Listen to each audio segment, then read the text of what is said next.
Hello everyone, very good morning and welcome to Unacademy, a one-stop destination for the English medium civil services aspirants. Welcome to the daily Hindu news analysis. So let's begin today's discussion by first looking at the topics that we are going to discuss. From the Delhi edition of the Hindu, mains and two smaller articles that are important for our prelims. So let us discuss all these topics as in as detailed manner as possible so that you don't have to go back and read the newspaper again. If you guys are liking these initiatives, do support us by pressing the like button, share your comments below, and don't forget to subscribe to our channel. So before we start, we have a couple of important announcements. We are offering a flat 50% discount on our IAS courses, along with a 6-month free extension on your subscription. Our English medium course for the March 16th batch. For this, the enrollments have already started. And if you wish to enroll, you can contact us by calling the number provided over here. So with this, let's begin with the first article by examining this important topic, which has been listed on page number 10. We have this column written by Dr. C. Rangarajan, who was India's former RBI governor, and he was also the former chairman of the Prime Minister's Economic Advisory Council. So Dr. Rangarajan, based on his expertise in the economic domain, he's talking about the issue of devolution of funds from the centers to the states. As you know, there are different types of taxes levied, collected, and eventually distributed between the center and the states. This is constitutionally protected. There are constitutional provisions that define the center-state financial relations.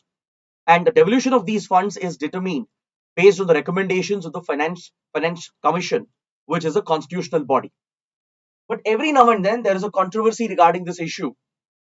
Some states, particularly a few South Indian states, have often complained that the devolution of funds has not been done in a fair manner, that their share in the divisible pool of taxes has gone down drastically, and they have been raising these concerns, demanding a higher allocation from the center. So that is the issue that the writers are examining, and let's take a detailed look at this important topic. So first, let's begin by talking about the Finance Commission itself. Let's understand what is the Finance Commission, what is its status, what is its role and mandate, and based on that, we'll carry out a detailed analysis of the devolution of tax funds between the center and the states. So this topic is very important because recently the 16th Finance Commission has been constituted under the chairmanship of Dr. Arvind Panagaria. The 16th Finance Commission is going to be dealing with these important issues, and hence it's important to examine these challenges that lie in front of the 16th Finance Commission.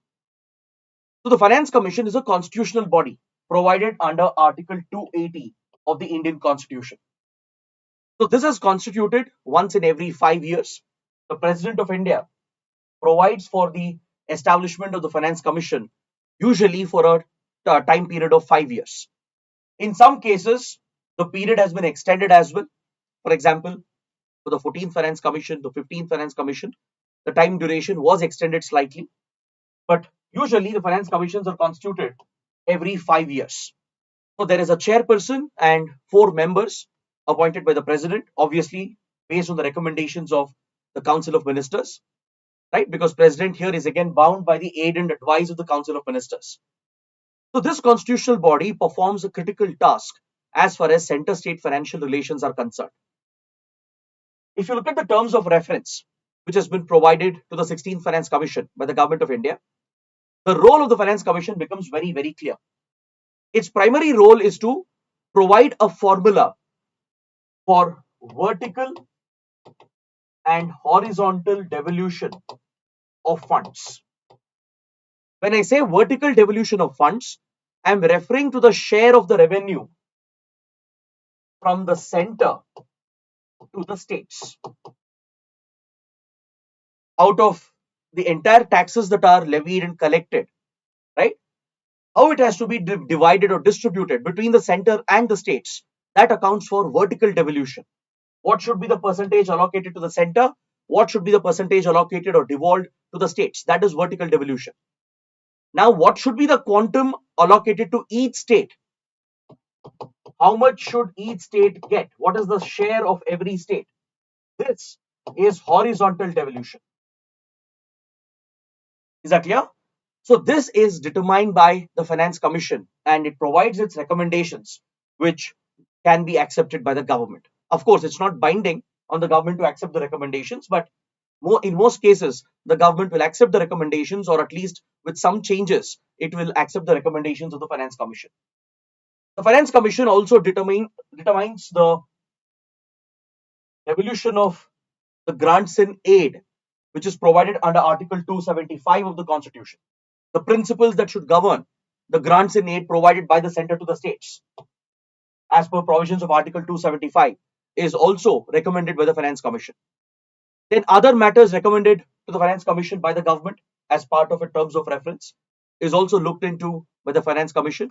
It also tries to augment the financial capacity of the local bodies, the Panchayati Raj institutions, the urban local bodies, because they draw funds from the consolidated fund of the state based on recommendations of the State Finance Commission. So the Finance Commission of India provides recommendations to augment the consolidated fund of the state to ensure the financial independence of the local bodies, the third tier of governance at the panchayat level and the urban local body level. So this time for the 16th Finance Commission, the government has added another mandate, which is to look at the devolution of funds with regard to disaster management funds. Under the Disaster Management Act, two important funds are provided, which is the National Disaster Response Fund, NDRF, and the National Disaster Mitigation Fund. To determine how these funds would be distributed for disaster management, for disaster response and disaster mitigation, right? The task has been provided to the Finance Commission, the 16th Finance Commission. So these are the terms of references provided to the 16th Finance Commission, and this is essentially the role of the Finance Commission. Now, if you look at the work of the previous Finance Commissions, especially from the 11th to 12th to 15th Finance Commission, if you look at the recommendations, if you look at how the funds have been devolved vertically and horizontally from center to states and amongst the states, there have been few complaints raised by certain states, right? Not just South Indian states, but a few other states in India as well have raised this complaint that the center is not adopting a fair method to devolve these funds. Some states complain that they contribute more to the central divisible pool of taxes through better economic growth, through better tax collection, but they have an issue that they don't get a fair share when these funds are eventually devolved amongst the states. So this has been a long-standing issue under complaint. So the writers are examining whether these concerns are valid. They are checking whether these concerns raised by certain states, is it valid and what needs to be done. So please look at this table that provides very, very important data regarding devolution of these tax funds. You can look at the share that different states and regions have received based on recommendations of the 12th, 13th, 14th and 15th Finance Commission. Essentially, you're looking at the devolution of funds over the last 2 decades, how the center has devolved this to states vertically and what percentage approximately have different states received and different regions in India have received over the last 20 years. If you look at the southern region, if you look at South India, you can see that as per the recommendations of the 12th Finance Commission, they had received around 19.785 percentage points as far as the devolution of funds were concerned out of the total divisible pool. This was the allocation assigned to the South Indian states. Now compare this with the devolution done based on recommendations of the 15th Finance Commission. You will see a significant drop to around 15.8 percentage points. Now the writers are examining the reason behind it. What could be the basis based on which the Finance Commission has brought down the allocation provided to the states in South India? Now, the writers are also examining whether the claims of South Indian states like Tamil Nadu, Karnataka, Kerala, is it valid that they are contributing more and receiving less? That other states which have remained a little backward, which have not been able to control their population, are they really being rewarded as claimed by some states in South India? That is the question, the big question that the writers are trying to examine. So this data at least initially indicates that, yes, at least for South Indian states, the percentage allocation has definitely seen a drop. But again, it requires a careful and detailed examination to check whether the claims of the states is correct or wrong. So without a doubt, the allocation given to the southern states has declined. There is no doubt about it. But this is not specific to South Indian states. The writers are presenting data to show that the allocation has reduced even for few North Indian states and states located in Eastern India. Please look at the table again. If you look at the northern region of India, the allocation of funds has gone down. Of course, there is a smaller decline compared to what South Indian states have seen, but there are many factors actually contributing to it. There are many rational factors which the Finance Commission uses while deciding the horizontal devolution of funds amongst different states. So North Indian states as well have seen a decline from 32.6% to around 30.8%, a 2 percentage point decline.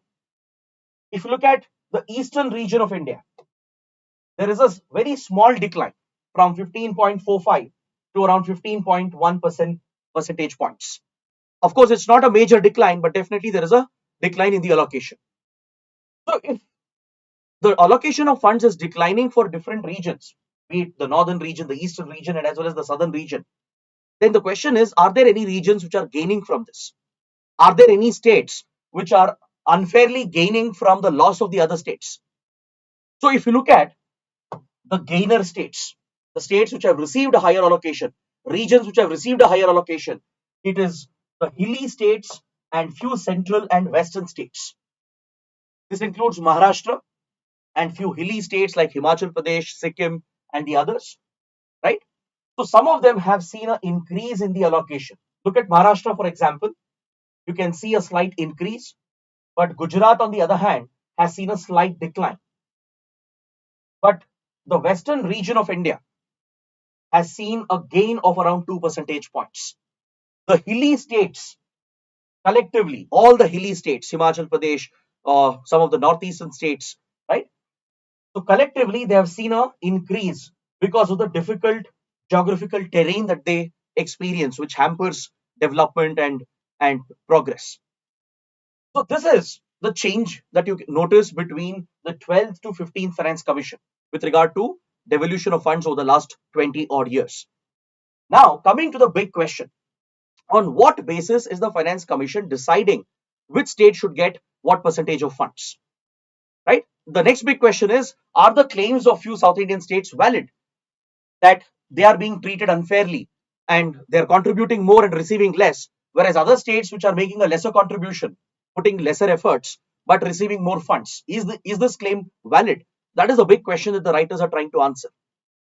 So at least until now, what we have discussed, definitely South Indian states have seen a big decline, but it's not just the South Indian region, even other parts of India and some other states in India also have seen a decline in the allocation of funds to them.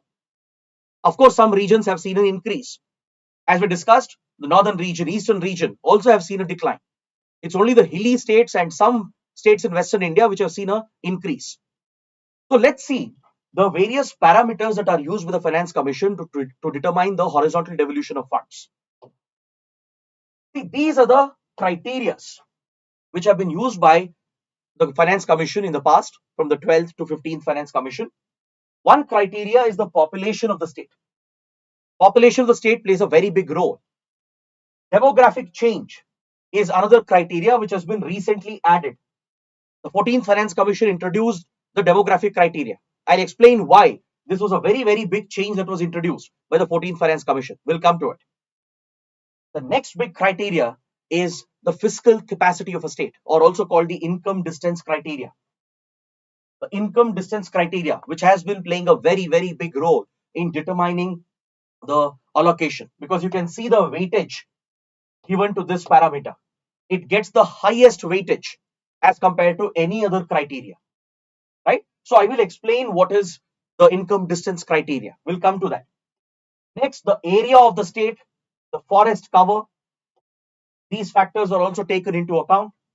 The tax effort, that is how effectively a state has been able to levy taxes, collect them, and mobilize the tax resources. So that has been given a certain allocation by few finance commissions, right? It has been stopped after the 12th Finance Commission, but prior to that, it had been given a significant weightage, and now it has been brought back by the 15th Finance Commission, but with a lower weightage. Then finally, fiscal discipline. Are the state governments following the fiscal responsibility that is placed on them? Right. So this has received a significant weightage in the previous terms of the Finance Commission, but now it has been removed from the criteria list by the 14th and 15th Finance Commission. So these are the various parameters that have been used, on the basis of which the horizontal devolution amongst the states is decided by the Finance Commission. Now, if you look at one important observation, the South Indian states have often argued, that is Tamil Nadu, Karnataka and Kerala, they have often argued that the reason why they are getting a lesser allocation is because of the third criteria, which is the income distance criteria or the fiscal capacity criteria. Now, what do you mean by this? What do you mean by the distance criteria or the income distance criteria? See, this basically ensures that there is a fair distribution of the funds, in order to ensure equitable, inclusive growth in the country. Of course, in a large, diverse country like India, some states will be performing better, some states will be lagging behind, some states will be affected by various developmental issues. So, as part of the overall national agenda and as part of the overall national interest to grow the overall economy, it is important sometimes to give a higher allocation to the relatively backward states, which means the more progressive, the more developed states will have to make a compromise, they'll have to make a sacrifice. So it's only fair for certain states to contribute more and receive less in return, so that the other backward states, the other states getting left behind, they can be compensated, they can be provided more funds in order to bring them as well on par with the other progressive developed states of the country. So this principle, the income distance criteria, right, this parameter is one of the most important criteria which provides for a fair distribution. Now, how is this determined? It is determined on how farther a state is from the highest income state. If a given state is far away from the highest income state, higher will be the allocation given to that backward state. Is that clear? Now, let's say, for example, a state like Bihar, a state like, let's say, Jharkhand. If their fiscal capacity, right, if they are far behind the highest income state, then the allocation given to those poor states would be higher, which is a fair distribution, which means the richer states, the more developed states, which are actually contributing more tax revenue, they will make a sacrifice. They will be given a lesser allocation because they are closer to the highest income state. Let's say hypothetically, Gujarat or Maharashtra is the highest income state in India. So that highest income state becomes the reference point for the Finance Commission. So if a particular state is far away as far as its income or fiscal capacity is concerned from the highest income state, those states which have a bigger distance, a larger distance, they will get a higher allocation. So states like the hilly states of India, which face economic disadvantages, right, or the more backward states, they get a higher allocation because of the income distance criteria, because they are further away from the highest income state. There is a huge developmental gap between the highest income state and these backward states. So that is why they get a higher allocation.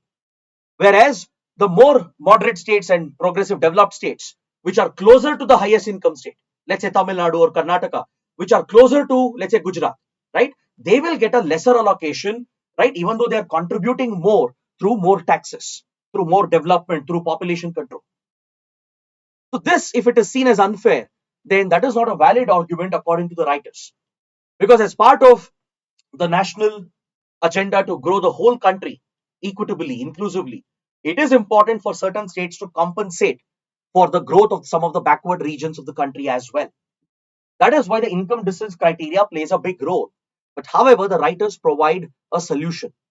They are suggesting that the income distance criteria, which currently has a very high allocation, a very high weightage, this can be reduced slightly.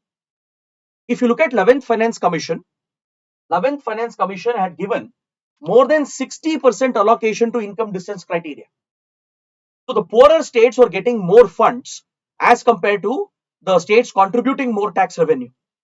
Now this has been declining over the last 2 decades. 12th Finance Commission brought it down to 50% of the weight. It was further reduced to 47.5, again increased to 50 by the 14th Finance Commission, and 15th Finance Commission further reduced this to 45%. Now the writers are suggesting that maybe 16th Finance Commission, right, it has to consider some genuine concerns raised by the South Indian states. Tamil Nadu, Karnataka, Kerala, they have a valid point. It's not that we can ignore the concern they are raising, because they are contributing more tax revenue. They are displaying fiscal discipline, putting more tax effort, and more importantly, they have controlled their population through fertility and planning, family planning programs. So they should not be penalized as well. It shouldn't become a penalty for performing well. It shouldn't become a disincentive for those states which have actually performed well. So what the writers are suggesting is that the income distance criteria, which is the highest weightage right now, this can be reduced maybe by another 5 or 10 percentage points.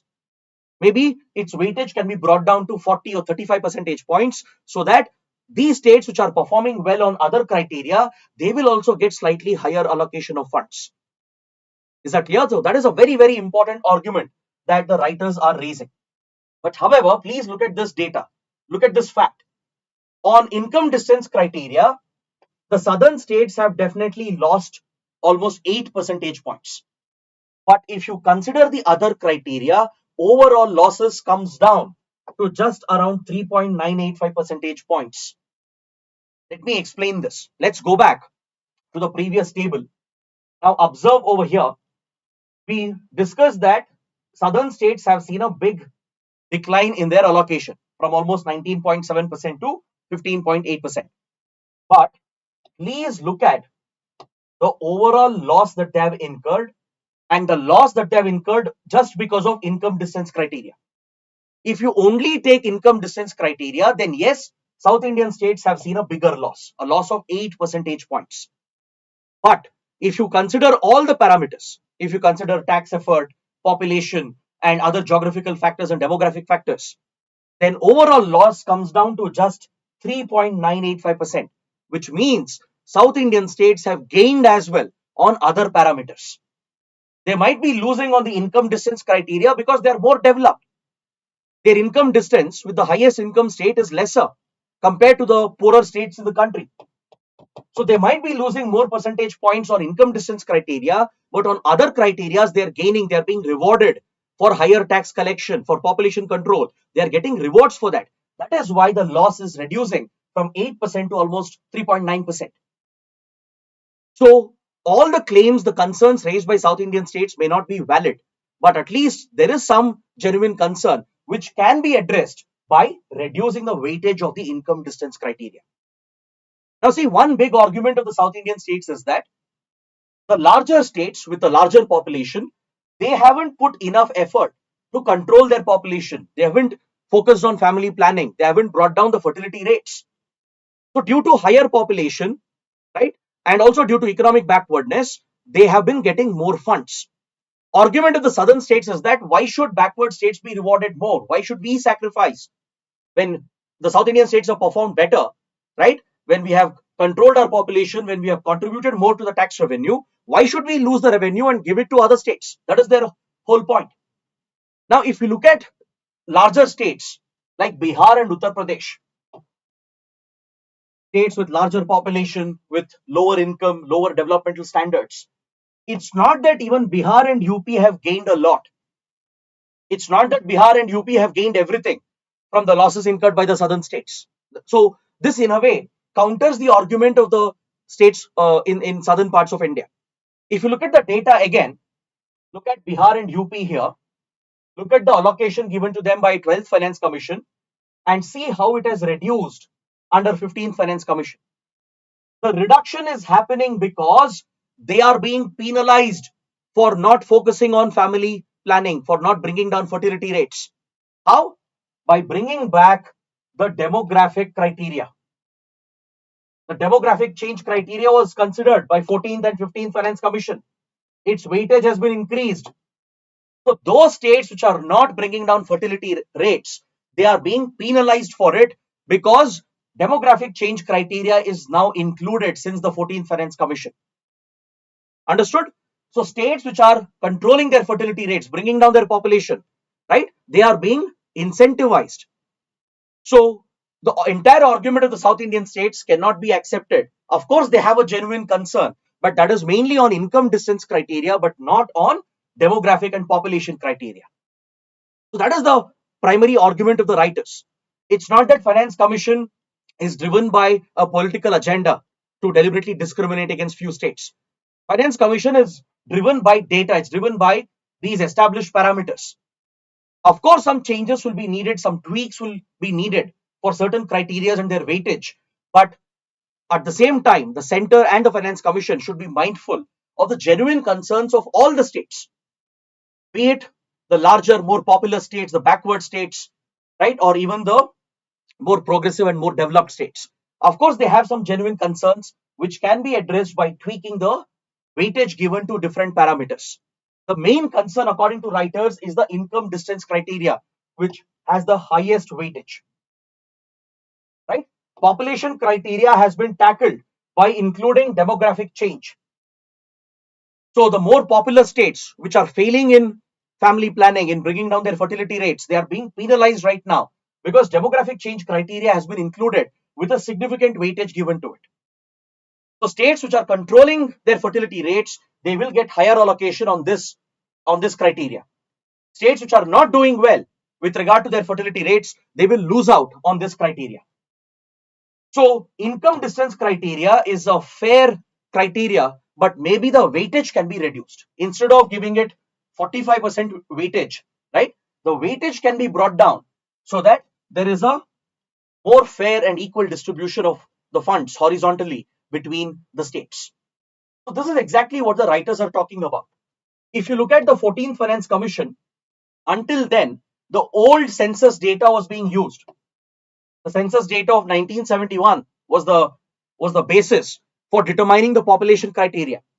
But following the demands of the southern states that they have controlled their fertility rates and they are being penalized for it, right?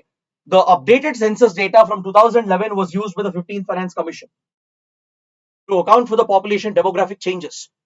The demographic criteria was introduced with a significant weightage given to it so that states controlling their population will be rewarded and states failing in population control, they will be penalized. That is why the second criteria which was added is very, very important. So these concerns have been addressed by the Finance Commission. So now what remains to be addressed is the income distance criteria. Income distance criteria is definitely a fair way of distributing funds. The richer states compensating for the more poor and backward states. That is what a national interest is based upon. But however, the weightage given to it can be reduced. That is what the writers are arguing. If you look at vertical devolution from center to states, right?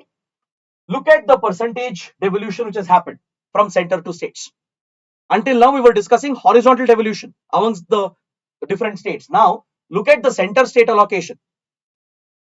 Until the 13th Finance Commission, right? The percentage allocation or devolution from center to state was maximum 32%.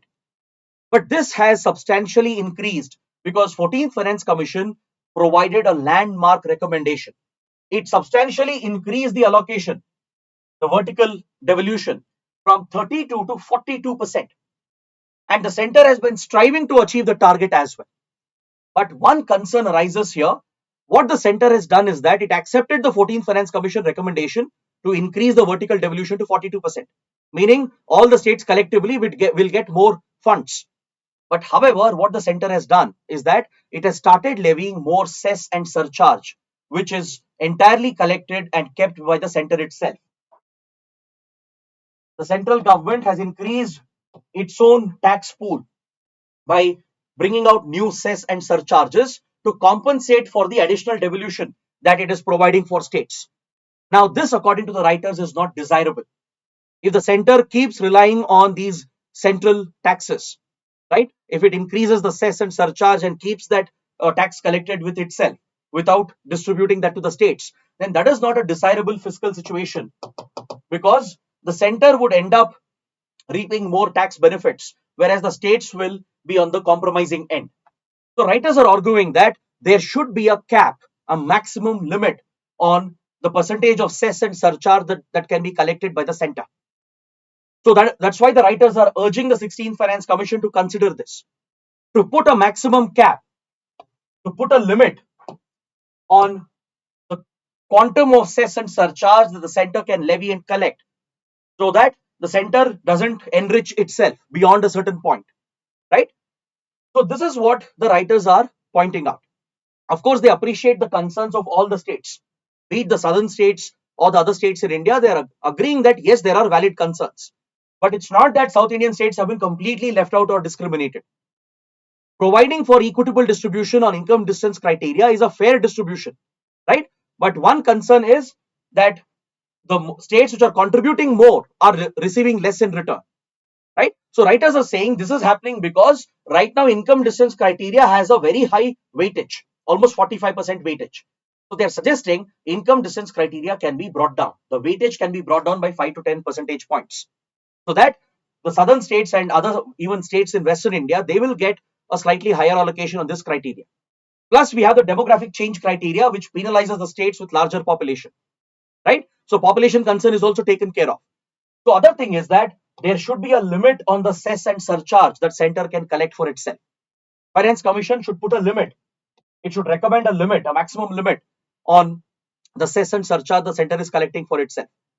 So this, in a way, will create a more fair and equitable distribution of the divisible pool of taxes, right? It will be fair to the center, to the states, and amongst the states as well. So that is the important argument that the writers are making, and it is a very, very important discussion, right? Given that it's very politically sensitive as well. So you can expect mains questions and some prelims questions as well on this. So whatever we have discussed will give you some valuable points to be able to answer these questions. Now let's move on and look at another important column on page number 11.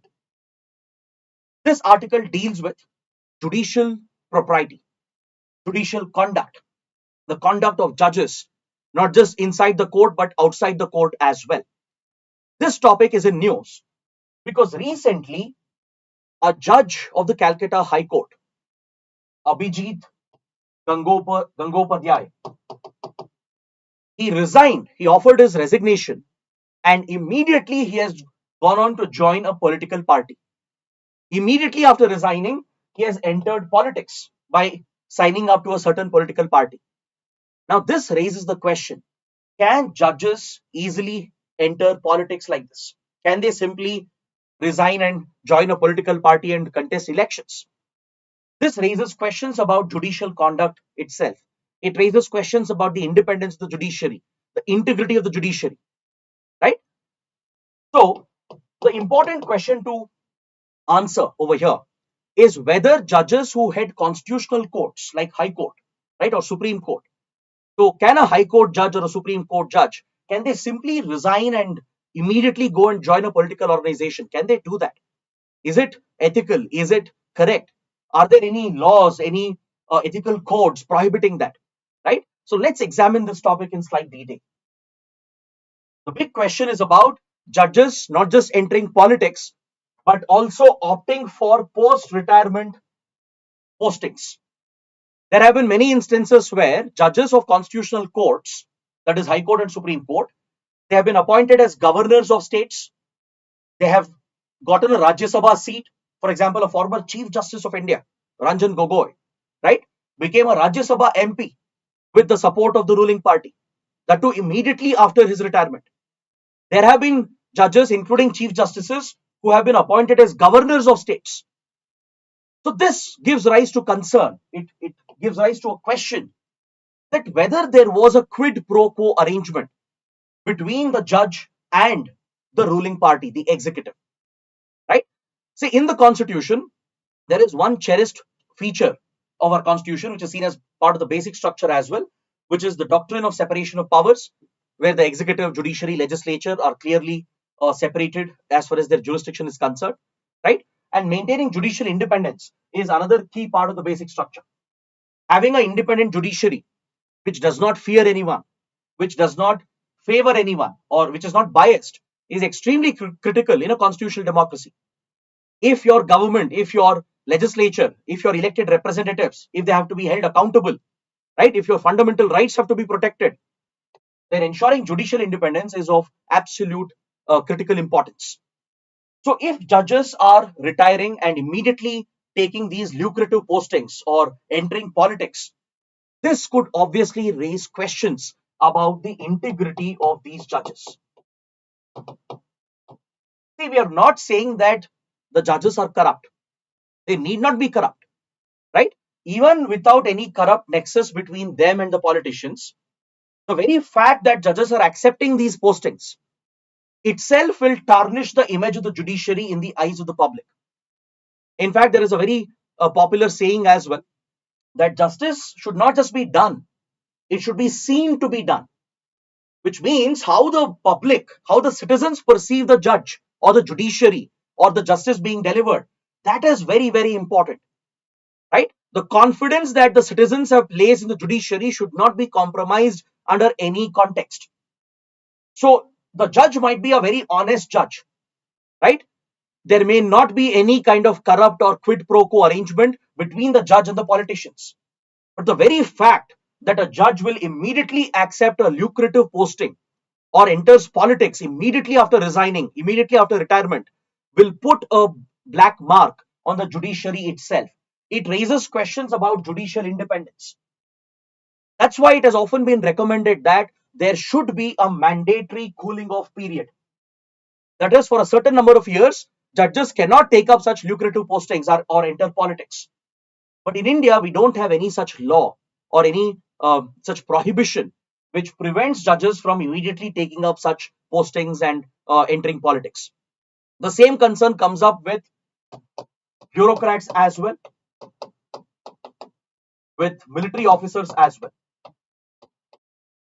Because these are again very critical organs of the state which have to remain politically neutral, which have to be unbiased on political lines, on political ideologies. But unfortunately, we have had many senior bureaucrats, senior retired IAS officers, IPS, IFS officers who have taken up very lucrative postings or even entered politics immediately after retirement. There have been former army chiefs and military officers, highly decorated military officers, right, who have entered politics, taken up political postings immediately after their retirement. So all these events that have happened, that have transpired, they raise questions about the independence of these institutions. Because a democracy is all about its institutions. If the institutional integrity and independence is compromised, right, and if such key officials are taking up lucrative postings right after their retirement or resignation, it raises these questions in the eyes of the public whether there was a corrupt arrangement or a quid pro quo nexus between the said judge or the official and the government and the ruling party, right? So that is the big question which comes up. Now, you might ask, why doesn't India have a constitutional prohibition or a law which prohibits judges from taking up these postings? If judicial independence is so important, right, and if it is important to ensure that judges don't take up these post-retirement postings or if they don't enter politics, right, why not have a constitutional prohibition on it? Why not have a law which provides for a mandatory cooling off period? To find answers to this, we have to go back to the debates of the Constituent Assembly. When the Constitution of India was being drafted, in the Constituent Assembly, this issue was debated, it was discussed. One member of the Constituent Assembly, K.T. Shah, had suggested that judges of constitutional courts, they should be legally barred from occupying executive posts. This was a recommendation which was debated and discussed within the Constituent Assembly. There was a discussion whether there should be a constitutional prohibition or at least a parliamentary law which prohibits judges from taking up executive posts after retirement. But this suggestion was dismissed by other members of Constituent Assembly. The Constituent Assembly did not support this because placing such prohibitions on the judiciary would be antithetical, right? It would be very against the principle of judicial independence. It is contradictory if the Constitution itself is placing such prohibitions, or if the Parliament is passing laws prohibiting what judges can do after their retirement, then You are basically compromising judicial independence again. You are allowing the parliament to control the judiciary, right? So Constituent Assembly did not support this proposal. Is that clear?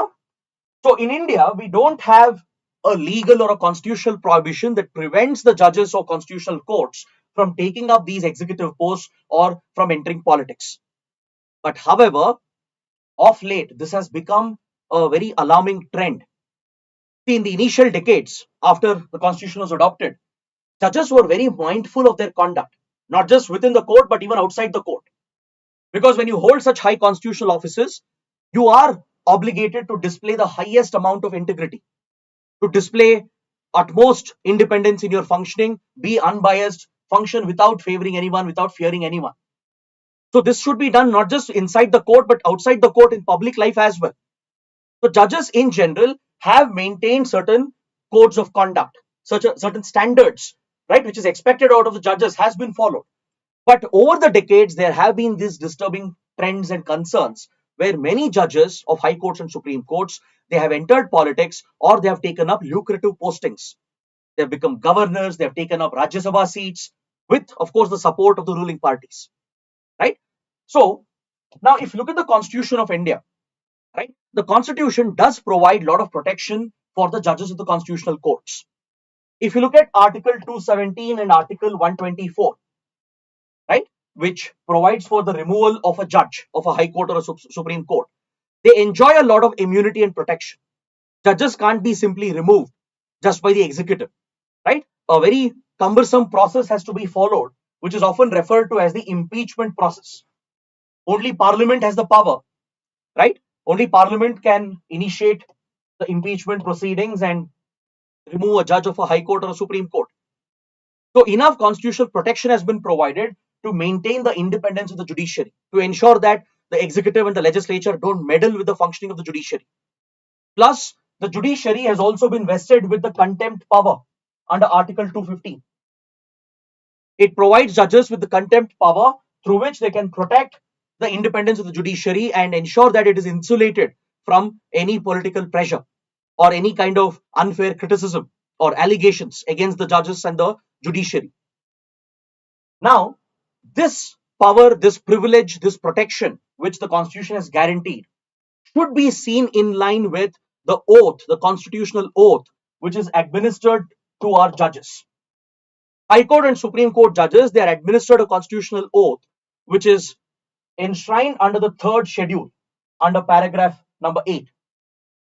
So when High Court and Supreme Court judges are appointed by the President of India, right, they take an oath and they commit to the Constitution, they commit to the nation to function without fear, without favor, without any affection, or without any ill will. They are expected to execute their duties without favoring any person or any political party or any organization. They should not fear the government.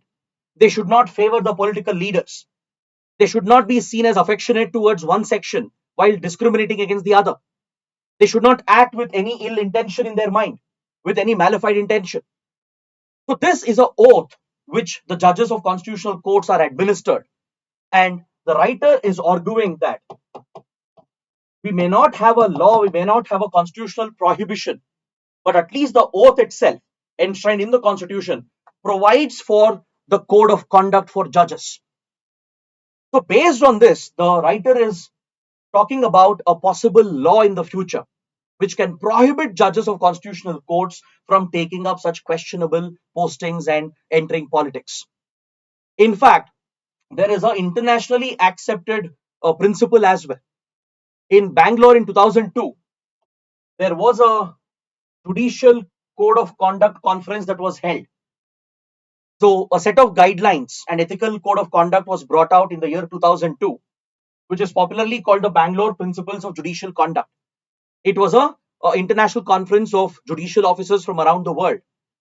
Now this has gained international acceptance as well, and it is even followed and recommended by the Judicial Integrity Group, which is a global judicial advocacy group. So the Bangalore Principles of Judicial Conduct has international validation. Now these principles talk about the ethical conduct of judges. They urge judges to ensure that they have no prejudices, they have no biases, to ensure that they follow utmost impartiality in delivering their duties, to display due diligence, to ensure they protect their integrity and the integrity of the institution itself in order to uphold the independence of the judiciary. So these ethical codes, which are part of the Bangalore Principles of Judicial Conduct, it has been given international recognition as well. And the writer is suggesting that based on the constitutional oath and these principles, there should be a law in the country in the future.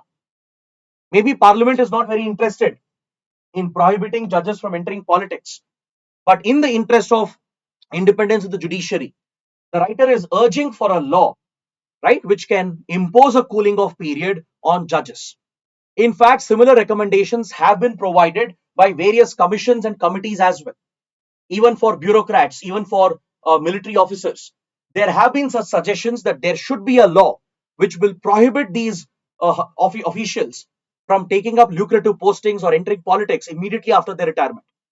There should be a cooling off period of maybe 3 years or 5 or 6 years, right, which ensures that the independence of the whole institution is protected. So in case of judges of constitutional courts, the writer is recommending that we should rely on the constitutional oath which is administered.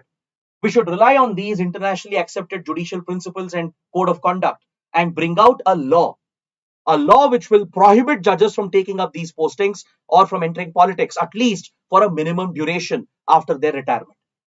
So that is the argument that the writer is making. Next, we have two small developments related to a old topic, a developing story. This is related to the electoral bonds. I'm sure you know that last month the Supreme Court has declared electoral bonds as unconstitutional.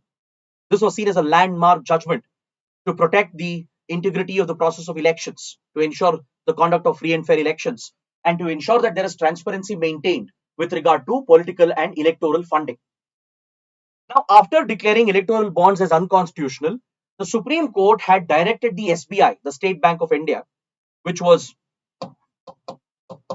handling the electoral bonds, which was receiving these so-called anonymous donations from individuals, from corporate entities and other organizations, and transferring them to political parties.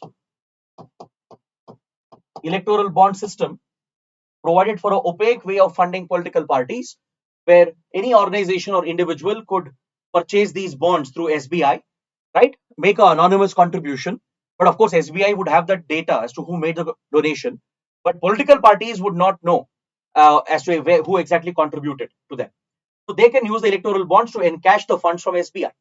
But given the opaqueness of the whole system, the concerns raised about it, including by the Election Commission itself, the Supreme Court last month declared this as unconstitutional. And it directed the SBI to provide the data, to provide all the information that it has on who have made these donations over the last few years and which parties have benefited, which parties have encashed this money, which is thousands of crores of donation money, and who are the donors, right? This information was sought to be made public, and the SBI has been mandated to share this data with the Election Commission of India. Now, the Supreme Court had directed that this should be done immediately, as soon as possible. But SBI has dragged its feet. Given the political implications of this development, the SBI hasn't taken action on this, and it had filed a plea at the Supreme Court asking for more time. SBI said that there is a lot of data that we have to collate from different branches. We have to match the donors and the encashments that have been done. And SBI said this is a time-taking exercise. So it filed a plea at the Supreme Court asking for time till June 30th. All right. Now the Supreme Court has dismissed this plea of the SBI. A constitution bench headed by the Chief Justice of India has passed another landmark ruling in this continuing case. It has directed the SBI to immediately provide the data. It has said that SBI need not do any data retrieval. It need not provide matched data as to who donated to which party. That is not needed. Just provide us data of the donors. You already have that, plus the encashments which have been done. Submit that to Election Commission, right? Then the court and the Election Commission will figure out who are the beneficiaries, and the information will be made public, and because voters need to know as to which parties have benefited from these political donations, which parties have encashed these electoral bonds, and which donors in particular have favored certain political parties. This information has to be transparent to protect the integrity of the elections. And Supreme Court has said this has to be done as soon as possible, immediately. Right? It has set a deadline. In the next couple of days, SBI has to share the data with the Election Commission, and Election Commission is going to publish this on its website by 15th March. So given that general elections are all set to be announced very soon, right? There is no point if SBI releases this data in June after the elections are over, right? So the Supreme Court has put its foot down, and it has said that the electorate has a right to know from where the political funds are being raised by different political parties. So it has directed the SBI, it has not given any leeway for the SBI, and it has ordered the SBI to bring out the data immediately. Whatever data is present, share it with the Election Commission, which will later publish this data.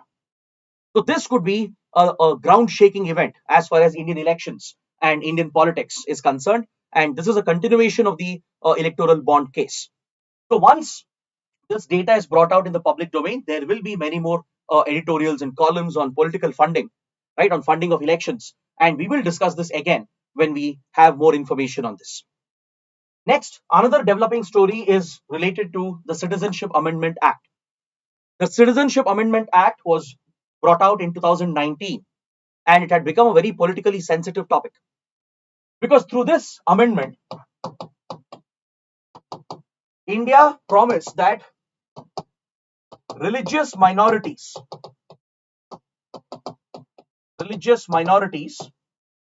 from Afghanistan, Pakistan and Bangladesh, if they have faced religious persecution in these countries, then they could apply for Indian citizenship. Then they would be provided with Indian citizenship. So this was a citizenship route that was created by this Amendment Act, through which the religious minorities in these countries, essentially non-Muslims, Hindus, Sikhs, Buddhists, Christians, Parsis, Jains. So the non-Muslims from these countries, because these are Muslim majority countries, right? Afghanistan, Pakistan and Bangladesh, these are all Muslim majority nations. So religious minorities of these countries would essentially mean the non-Muslims of these countries.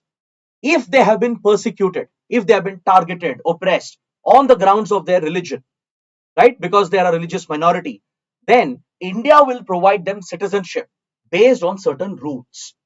There will be a cutoff date, there will be certain documents that will be demanded, right, and there will be a process created under it.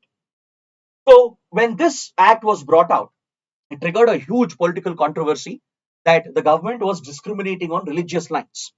Large-scale protests broke out across India, and many cases have been filed as well at the Supreme Court questioning the constitutional validity of the Citizenship Amendment Act. The government has justified, however, saying that this amendment is needed to protect the religious minorities in the neighboring countries as they are facing religious persecution in these countries. In Northeast India as well, this has become a very sensitive topic, because in the northeastern states, particularly in Assam, there has been a general tendency against any outsiders, especially against illegal migrants, right? In northeastern states, the states don't care about the native communities, indigenous people of Northeast India. They don't care about the religion of the illegal migrants. They are concerned about all illegal migrants, especially coming from Bangladesh. But Citizenship Amendment Act could create an avenue where non-Muslim migrants, illegal migrants, might gain citizenship by proving religious persecution, right? And it might leave out just the Muslim illegal migrants, and it would still contribute to the problem of illegal migration. So the indigenous tribes and the native indigenous communities in Northeast India are opposed to the Citizenship Amendment Act, because on religious grounds, non-Muslim illegal migrants could apply for citizenship and become citizens by claiming religious persecution. So there has been opposition in the northeast of India as well against this Amendment Act. Is that clear? So now, right before the elections, the government has notified the routes It has notified the rules, it has established the process, the documentation, the procedure which would be followed in according citizenship to religious minorities from these three countries. According to the notified rules, a list of documents have been provided which has to be submitted by these religious minorities coming from these countries to India. Right? They have to have a valid government issued document from the respective country, either from the government of Afghanistan or Pakistan or Bangladesh, to prove that they are citizens of these countries. They should also have a certificate, a minority religious certificate issued by the local authorities in India, and they have to make a submission to a district level committee which is going to be constituted as per the new rules. A cutoff date also has been set. A cutoff date has been set. The documents required has been prescribed. Around 10 documents have been prescribed. Right? They should possess birth certificates, tenancy records, or any other certificates issued by educational institutions in those countries, in these three countries.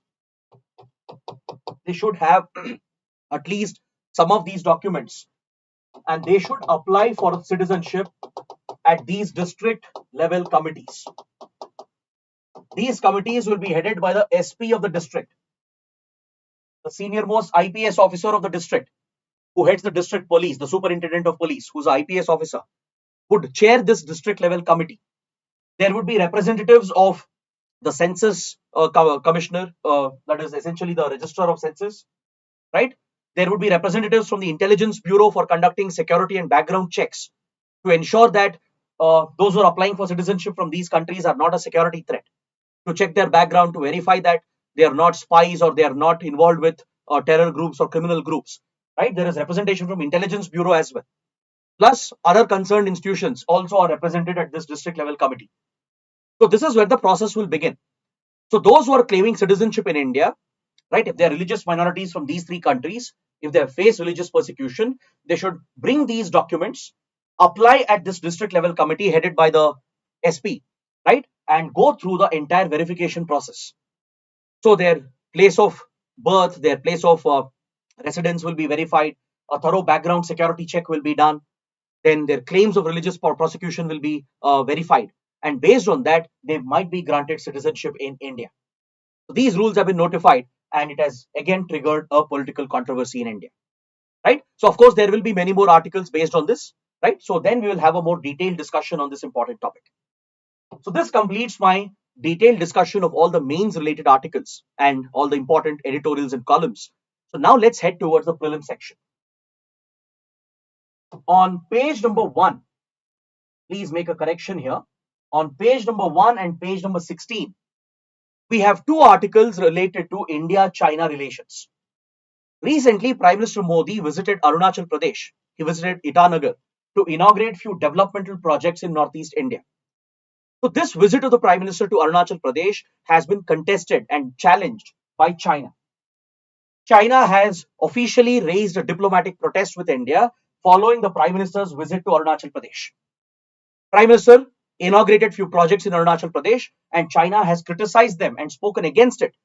And this might confuse, or it might raise concerns among some of you.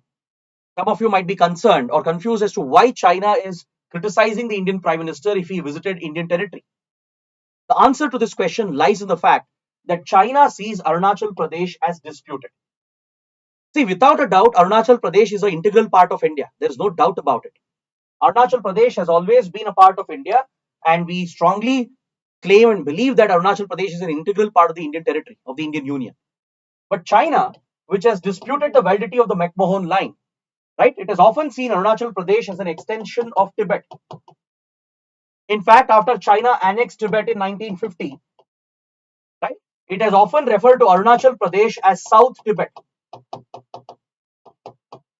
It has claimed the entire state to itself. It has questioned India's sovereignty over Arunachal Pradesh, and it disputes the validity of the McMahon line, which is a British era boundary. The McMahon line was drawn through the 1912 Shimla Convention, which was held between British India and the Tibetan Kingdom. So China, which was established in 1948-49, the People's Republic of China under the Communist Party, It has rejected the British era boundaries by saying that neither India nor China were party to the Shimla Convention. Because when Shimla Convention was held, there was no independent India, there was no PRC, right? It was an agreement between British India and the Kingdom of Tibet, according to China. While India inherited the British era boundaries, and we continue to believe that these are the boundaries, the international boundaries of India, China has disputed the validity. After the Ladakh clashes began in early 1950s, China started claiming Arunachal Pradesh as well by referring to Arunachal Pradesh as South Tibet. So every now and then, when Indian leaders and officials visit Arunachal Pradesh, especially Tawang region over here, this is the strategic Tawang region near the Bhutanese border. If Indian leaders or officials visit this region or even visit Arunachal Pradesh, China raises a diplomatic incident. In fact, few years ago, when Prime Minister Manmohan Singh, then Prime Minister Manmohan Singh, he visited Tawang. Following this, China had raised a very big diplomatic issue with India. Right? China is very interested in the Tawang region because it is of great strategic and geopolitical significance. Tawang is very close to the tri-junction point between India, Bhutan, and China, right? And it provides a gateway to the northeast. It provides a gateway to access the rest of northeast India as far as China is concerned. So from a military and strategic point of view, for China, Tawang is crucial, which is Indian territory. Also, there are important Buddhist monasteries, including the Gelugpa Buddhist monastery, which plays a big role in Tibetan politics, in Tibetan Buddhist politics. As you know, China looks at Tibetan Buddhists as anti-national elements because Tibetan Buddhists are still fighting for liberation of Tibet, right? So China wants to keep an eye on Buddhist politics in the region. It wants to interfere with these Buddhist monasteries as well, which are connected to Tibetan Buddhist politics. That is why China has always given this priority to Tawang region and the whole of Arunachal Pradesh. So whenever Indian leaders visit here or whenever we take up big projects, China criticizes this and claims Arunachal Pradesh as South Tibet. All right. Recently, we inaugurated the Sela Tunnel. You can see the Sela Tunnel over here that creates a shorter all-weather route between Tawang and Tezpur in Assam. It's an engineering marvel that India has created by digging this tunnel under the Himalayan mountains and creating a all-weather connectivity route. It will not only help in connectivity and economic activities, it will also help in military deployment. It will especially help the Indian Army to quickly mobilize the troops and equipment and deploy closer to the Chinese border. So this is part of India's improving border connectivity, improving military preparedness. So China criticizes these strategic projects as well. When India inaugurated the Sela Tunnel project and other related projects, China has been critical of these initiatives. It has condemned these initiatives of India, and any visit of Indian leaders, especially by the Prime Minister, will be raised as a diplomatic issue by China because of this reason. Understood? It claims Arunachal Pradesh as Chinese territory, as South Tibet, and it's primarily focused upon the Tawang region, which is of great strategic and political significance for China. Next, the last article for today, we have another big development in the field of defense and security. India has conducted a ICBM test, a test of an intercontinental ballistic missile with a technology called MIRV, multiple independently targetable re-entry vehicle. You know the Agni series of missiles. These are ballistic missiles of India which are nuclear capable, right? We have Agni 1, 2, and we have until Agni 5, right? Agni 1 to 3, they provide a range of anywhere between 1,000 to 3,000 kilometers, and it gives India nuclear strike capability. But Agni 5 is a missile, a ballistic missile, which is seen to have intercontinental capabilities. India doesn't claim this to be an ICBM, right? We don't claim this to be an intercontinental ballistic missile, but most experts believe that the range of Agni 5 can be easily extended. Officially, government says the range is 5,000 to maybe 6,000 kilometers. So this exactly doesn't make it a ICBM, according to the official version of the government. But with some modification, experts believe that Agni 5, the range can be easily extended to anywhere between 10 to 12,000 kilometers, which will make it a ICBM candidate or an intercontinental ballistic missile, right? So India has deliberately kept the official range lower to ensure that we don't unnecessarily trigger any anxieties around the world.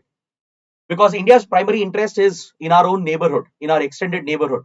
And a range of 5 to 6,000 kilometers is enough for a nuclear capable missile like Agni-V to take care of all the strategic threats for India. So recently the test was done, but this time the test was very different because for the first time a successful MIRV test has been conducted. This was not your regular Agni-V missile. It was not just any other ordinary ballistic missile. The ballistic missiles, they take a parabolic path. When you launch a ballistic missile, it takes a parabolic path, it reaches outer space, it breaches the atmosphere, right? It takes a parabolic path and makes a re-entry as well into the atmosphere and strikes at the intended target. This is the parabolic path or trajectory of a ballistic missile. But in MIRV missiles, which have MIRV technology, multiple nuclear warheads can be carried on the same missile. In a traditional ballistic missile, there is only one warhead which will be targeted, which will be used for hitting the target. But in a ballistic missile equipped with MIRV technology, there will be multiple warheads which can be independently targeted at different target locations. As you can see here, this is how a normal ballistic missile looks like, right? If you look at the payload being carried, there is only one warhead being carried, maybe a conventional warhead or a nuclear warhead. But in a MIRV missile, which has multiple independently targetable re-entry vehicles, right? There are multiple warheads carried. Again, it could be conventional or nuclear warheads or a mix of both. And as the missile re-enters the atmosphere, right? Once it is launched, it breaches the atmosphere, enters outer space briefly, makes a turn and re-enters the atmosphere. So during re-entry, these multiple warheads can be separated and they can be independently targeted at different locations. So maybe you can use few nuclear warheads to target few cities. You can use conventional warheads to target few other enemy locations. So that is the advantage of a MIRV technology, MIRV capable ballistic missile. Also, it will help in evading enemy defenses or air defense systems of the enemy as well. When multiple warheads are being brought in, when they make a re-entry and when they target different locations, it becomes much harder for the enemy to track and intercept them. So MIRV technology is a sought out technology, especially as far as nuclear deterrence is concerned. And very few countries have this technology with them. The P5 countries, the 5 permanent members of UNSC, the official nuclear weapon states, they are the ones which already possess this technology. That is US, Russia, China, UK and France. They are the ones which have already proven their MIRV capability. Now India, Pakistan as well are seeking the technology, and India has conducted its first successful MIRV test. So Pakistan is also right behind India. It is expected that even Pakistan will possess MIRV technology very soon, and even it will be capable of bringing multiple warheads by using the same missile to target different locations. These ballistic missiles may never be used, but they serve a very big deterrent purpose. They have a deterrent value, right? They basically strengthen your nuclear deterrence, which can even prevent wars from taking place. So that is the importance of this development. And on this note, I would like to conclude my discussion for today. So please take a look at the mains questions. You can use them for your answer writing practice. It is all based on what we have discussed today. Please make a note of the questions. You can pause the screen and write it down and use them for your answer writing practice. I hope you guys have liked the session today. I hope you have understood everything. And if you did, please let me know in the comments. Don't forget to press the like button and do subscribe to our channel. That is it for today. I'll see you tomorrow. Thanks for watching.